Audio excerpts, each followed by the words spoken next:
When the billionaire's card was refused at the petrol station, the events that followed permanently altered everyone's lives. The transaction was unsuccessful. With the tone of someone who had witnessed this event 1,000 times, the Shell station attendant on Route 65 said, "Try another card." The man in front of her, clothed in basic clothes but sporting a watch that cost more than most people's annual pay, remained unmoving in front of the gas pump.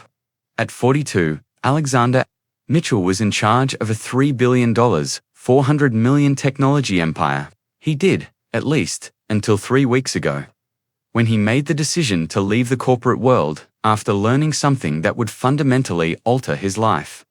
He felt the weight of their critical remarks as he stood there in the middle of the Texas countryside, his car turned off, and 50 people waiting in line behind him. I mean, this guy can't afford to pay $23 for petrol while driving a Mercedes. Everyone could hear the muttering of someone in line. A woman in her middle years chuckled contemptuously. It's probably just another of those phony influencers that pose as wealthy for social media. Alexander tried a different card. Once more, denied. The muttering changed to outright laughter as the third card was also rejected. He was fully aware of the cause of this. Someone had found out where he was hiding and purposefully obstructed his cards. The attendant, obviously embarrassed by the situation, stated, "Sir, I'm going to have to ask you to leave the line." At that moment, 2 tiny voices sliced like sharp blades across the air of the tent. 2 twin girls, about 8 years old, came out from behind their family's car in line and said, "We can pay for him." They had colorful braids, were black, and carried a little pink purse filled with jingling cash. The sudden hush was deafening. A female voice, obviously ashamed, said from inside the car, "Girls, come back here right now." However, Grace and Hope, the twins, refused to give up. Rather, they approached Alexander with a resolve that was very different from her age. Grace, who spoke more than the other, held up the little pocketbook. "We have $1,560. It's insufficient." But she paused, turning to face her sister, who gave her a supportive nod. "Our grandmother used to say that he always lends a hand when someone needed it, even if it was just a small amount." Something broke inside Alexander's chest as he gazed at the 2 kids. He had been banished from his own kingdom and treated like an outsider by the corporate elite for 3 weeks. Months after kissing his feet, executives now wouldn't answer her phone. Rumors of her mental fragility are now being propagated by investors who had pleaded for meetings. And 2 black girls were offering his $15 at an abandoned petrol station. He didn't even know the white man, he was 62. At last, the girl's mother, clearly embarrassed, exited the vehicle. "I apologize, sir. Sometimes they are far too nice." For their own good, with tears in his eyes that hadn't been shed in decades, Alexander bent down to the girl's level. "What are your names?" "She, the first," said Grace. The second was spoken by Hope. Alexander whispered more to himself. "Do you know your unique one? Hope and Grace." The people in line began to shift uncomfortably. Some whispered about the pathetic scene they were witnessing. Others took photos discreetly, already imagining how this story would play out on social media. What none of them knew was that Alexander Mitchell wasn't just a wealthy man who had fallen on hard times. He was someone who had uncovered secrets about corporate corruption that could bring down entire governments. And at that moment, looking at those 2 brave girls, he made a decision that would change not only his life, but the lives of everyone. At that gas station, because sometimes when you lose everything you thought mattered, 2 children show up to show you what really has value in this world. And if you're enjoying this story of how the kindness of 2 girls sparked one of the most epic revenge stories in American business history, don't forget to subscribe to the channel to find out how this seemingly simple encounter turned into the beginning of a war that made corporate giants tremble with fear. The photo was posted on social media before Alexander even left the gas station parking lot. "Bankrupt billionaire needs help from children to pay for gas" was emblazoned in large letters above the viral image that showed her kneeling in front of the 2 black girls. In less than 2 hours, The hashtag billionaire beggar was among the trending topics on Twitter. The comments were merciless. This guy controlled a $3 billion company and can't pay $23. Pathetic to see a privileged white man being saved by two black children. Karma in action. The mask has finally come off. But what really made Alexander's blood boil wasn't the anonymous comments. It was the message he received at 10:43 p.m. from a number he knew by heart. Have you seen the news? It seems that his strategy of disappearing from the map isn't working very well. Maybe it's time to accept that some secrets are too big for one person.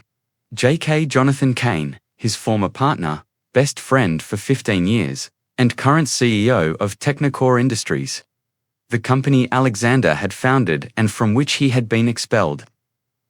3 weeks ago, after discovering something that would change the public's perception of technology forever, Alexander stared at his phone screen, remembering the last conversation they had in the office on the 42nd floor in Manhattan.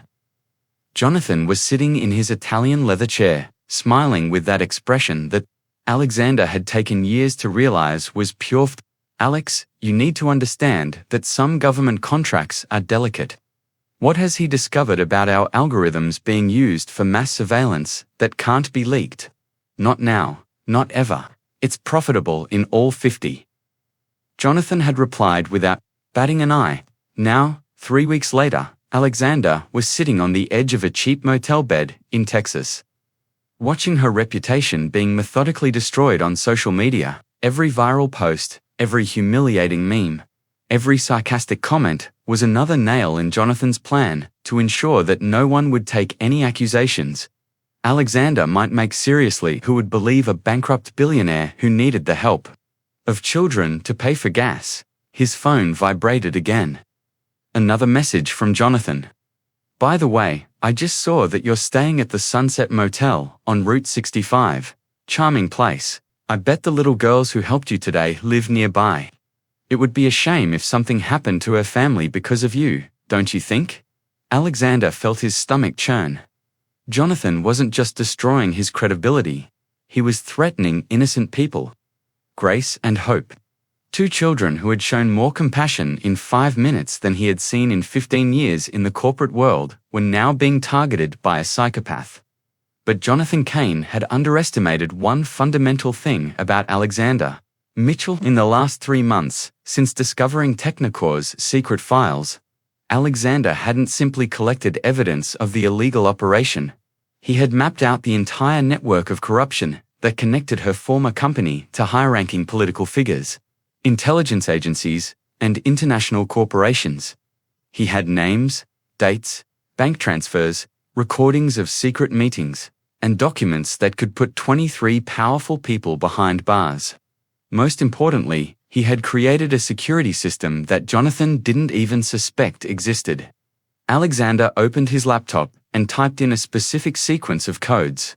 On the screen appeared an interface he had personally programmed, a digital dead man switch connected to all the major news sites in the country.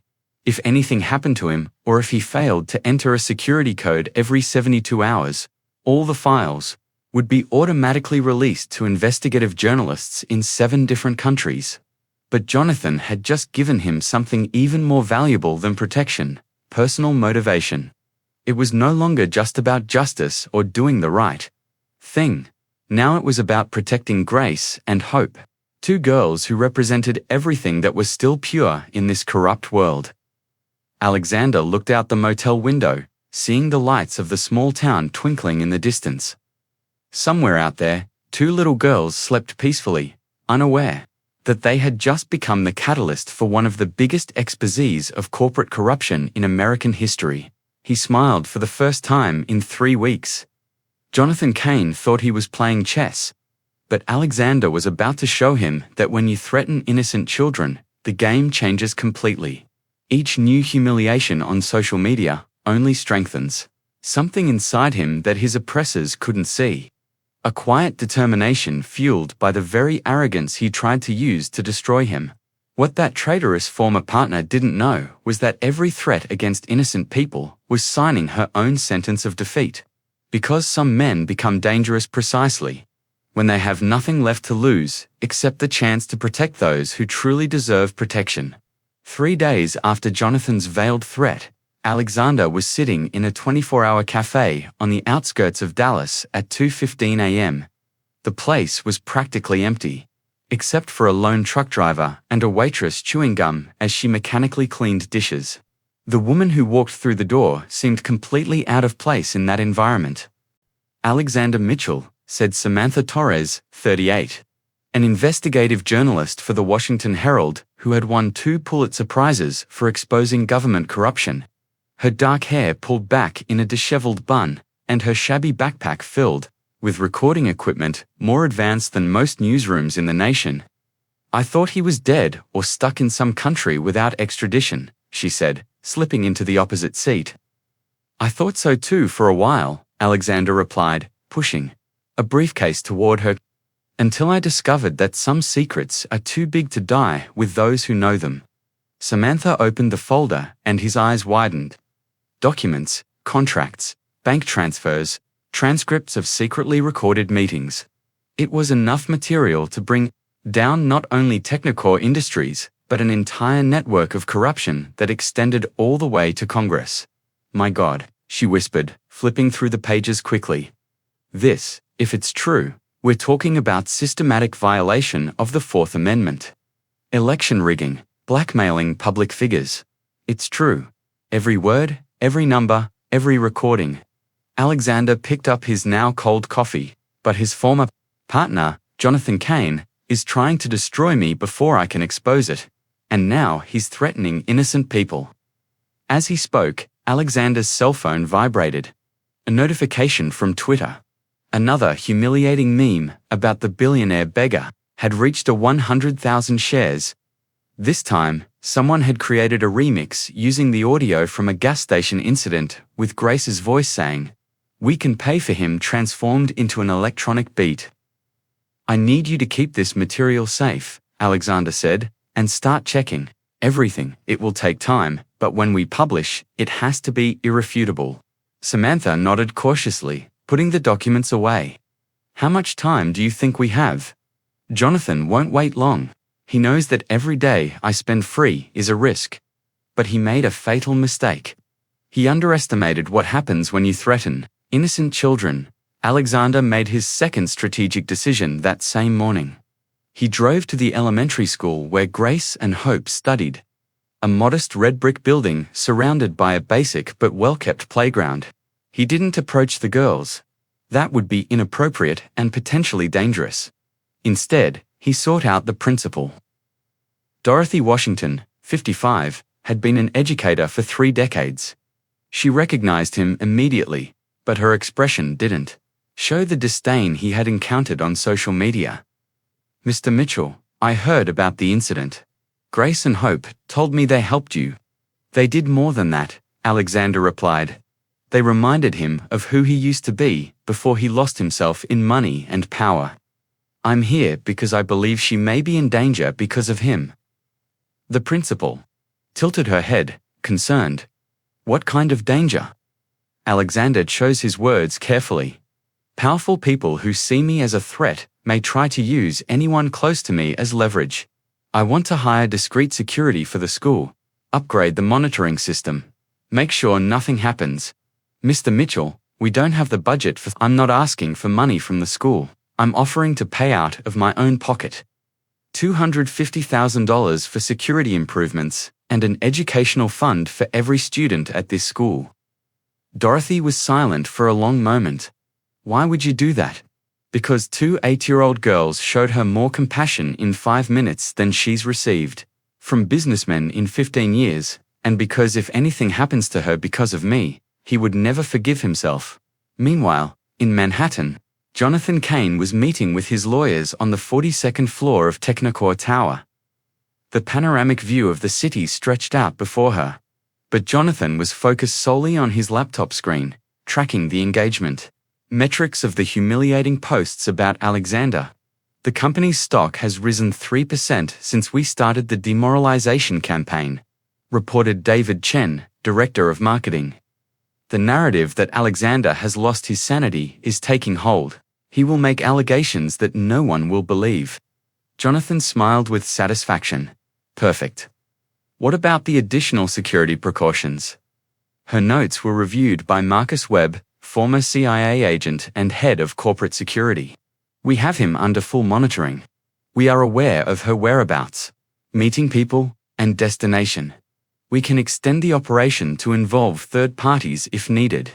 The relatives of the kids that assisted him were third parties. Direct confrontation may not always be as effective as indirect pressure. Jonathan hesitated, weighing the possibilities. He had made calculating, ruthlessly pragmatic choices that had led to the establishment of an empire. Children who were innocent were merely variables in a complicated calculation. Finally, he replied, "Do whatever is necessary, but keep it clean. Nothing that can be linked to us specifically." Jonathan was unaware that Alexander had foreseen this particular escalation. He had done more than merely gather evidence during the last 3 days. Using backdoors he had built himself years prior. When Technicore was still a startup, he had infected Technicore systems with tracking viruses. Every questionable financial transfer, every email Jonathan sent, and every meeting captured on company equipment were immediately copied to safe servers under Alexander's remote supervision. Samantha Torres called Alexander back at the motel that evening.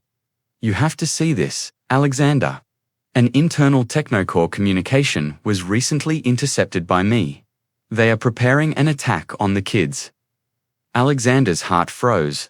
What, precisely? Intimidation, subtly harassing families, fabricated bureaucratic issues, and financial pressure, nothing violent. They intend to make these people's life intolerable until you arrive to save them, after which they will record it as proof that you are using the kids to enhance your reputation. Alexander's fists clenched. Jonathan wasn't merely ruining her image. He was setting up a scenario that would turn any effort to keep Grace and Hope safe into manipulation.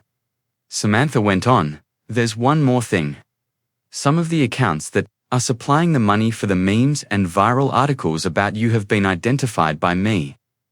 Technicore isn't the only genre.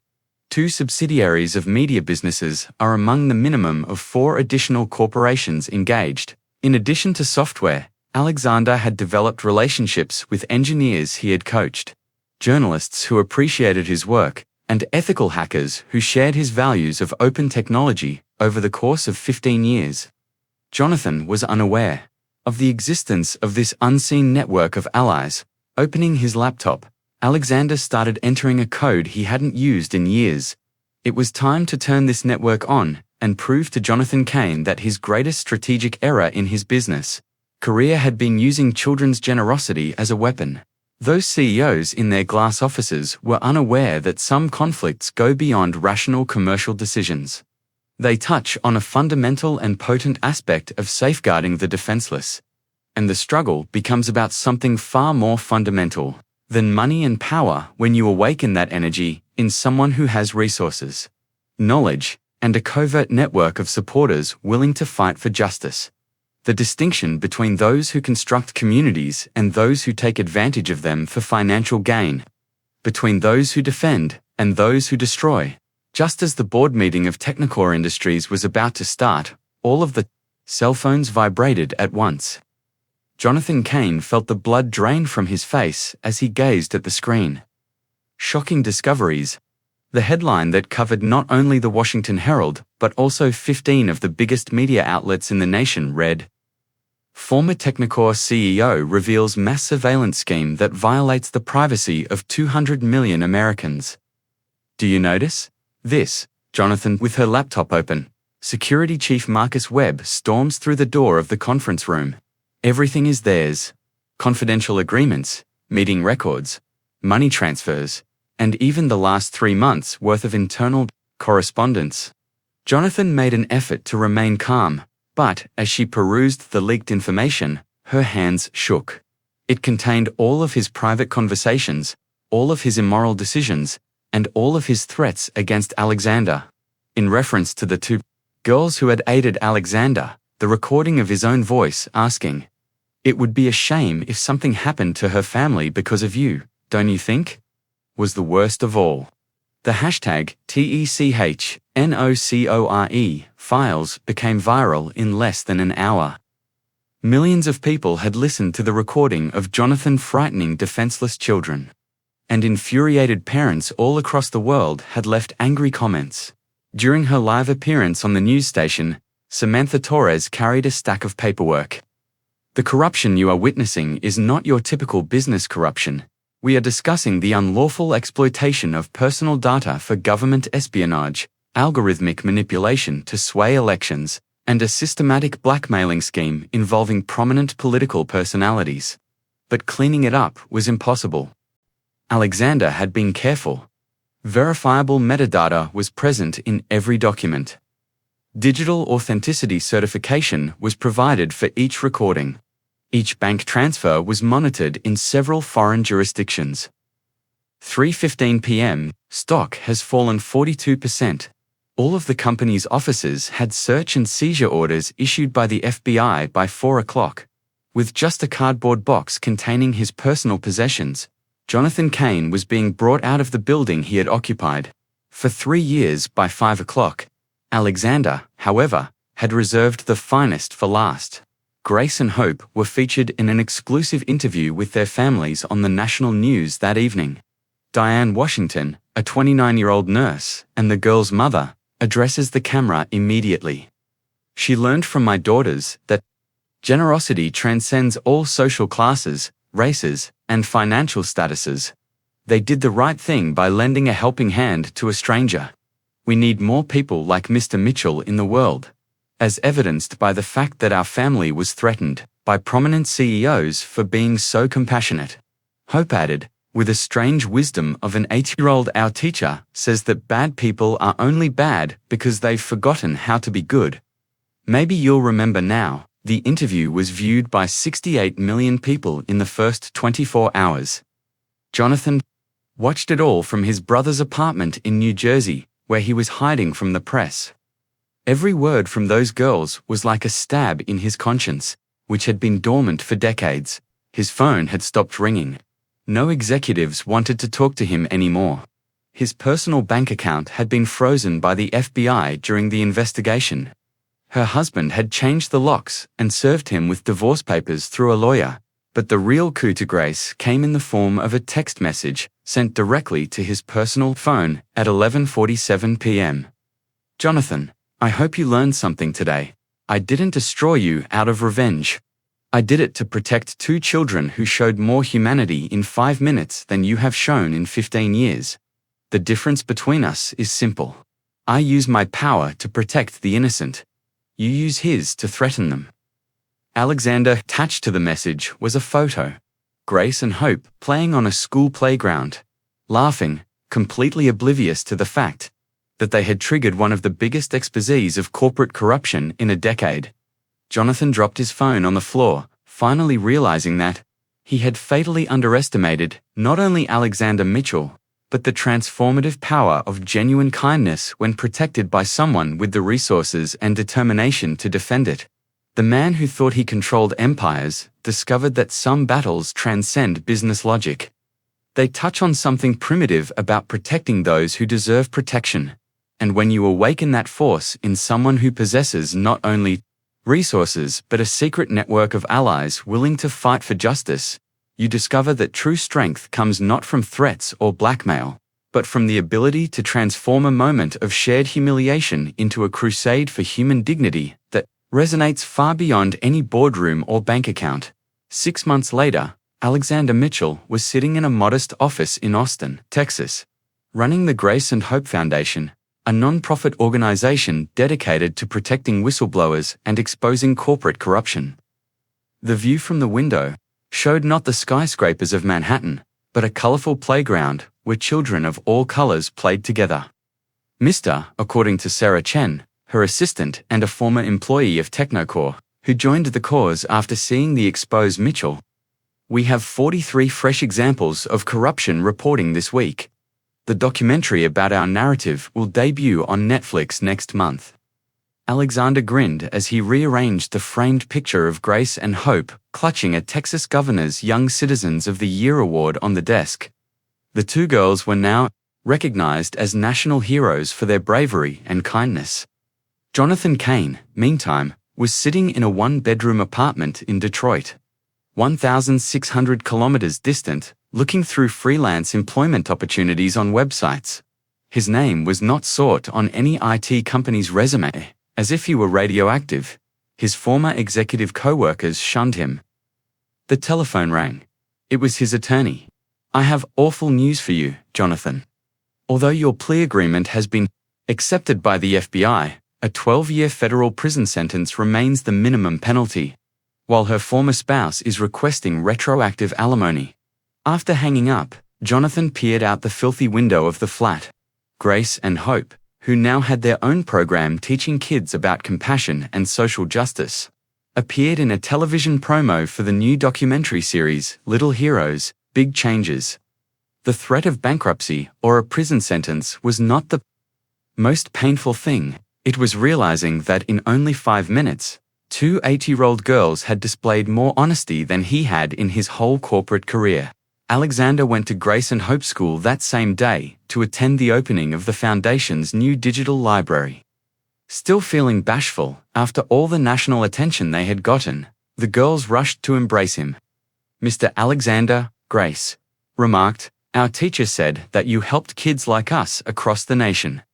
"No," Alexander said, bending to her level, "you two initiated this whole situation.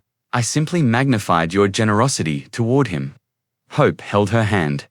"We still have that $15.60 saved up. In case someone needs it again."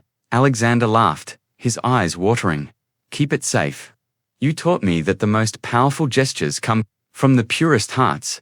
The Grace and Hope Foundation processed more than 200 reports of corporate corruption in its first year, resulting in billions of dollars in fines and dozens of arrests of corrupt executives. Alexander discovered that his true wealth was not in bank accounts, but in the ability to turn moments of humiliation into movements of justice. Jonathan Cain was sentenced to 15 years in federal prison. During the trial, when asked if he had anything to say, he looked directly into the camera. "Two children taught her about morality better than any business school. I hope that, someday, I will be worthy of her forgiveness." Alexander's story proves that when you lose everything you thought mattered, sometimes the universe sends two 8-year-old angels to show you what really has value. The best revenge is not to destroy those who have hurt him. It is to build something so powerful and positive that her injustices become irrelevant in the face of the good he is able to create. Because in the end, Jonathan tried to humiliate Alexander, but ended up elevating him to a greater purpose. And if this story of how childhood kindness sparked a revolution of justice touched his heart, subscribe to the channel to discover more stories that prove that small gestures can bring about big changes, and that sometimes the greatest heroes are only 8 years old and have $15 in their pockets.